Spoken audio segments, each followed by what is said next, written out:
আলাইকুম ওয়া রাহমাতুল্লাহি ওয়া বারাকাতুহু। প্রচলিত জাল হাদিসের নতুন পর্বে সকলকে আন্তরিকভাবে মুবারকবাদ।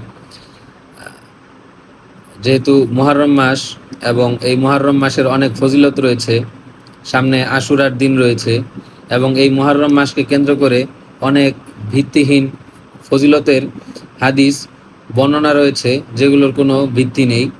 ঠিক সেরকমই আজকে মুহররমের প্রথম দশকে রোজা রাখার ভিত্তিহীন একটি হাদিস আপনাদের সামনে তুলে ধরব ইনশাআল্লাহ। হাদিসটি হলো হাদিসের ভাষ্যটি হলো এরকম যে যে ব্যক্তি মুহররম মাসের প্রথম 10 দিন রোজা রাখে সে 10,000 বছর যাবৎ দিনে রোজা রাখা এবং রাত্রে ইবাদত করার নেকি পাবে। এই হাদিসটি সম্পূর্ণ বানোয়াট এবং ভিত্তিহীন, কোনো নির্ভরযোগ্য সূত্রে তা পাওয়া যায় না। তবে এটি বাংলাদেশে 12 চাঁদের ঘটনা ও আমল এই শিরোনামের একটি বই রয়েছে, শুধুমাত্র এই বইটিতেই পাওয়া যায়।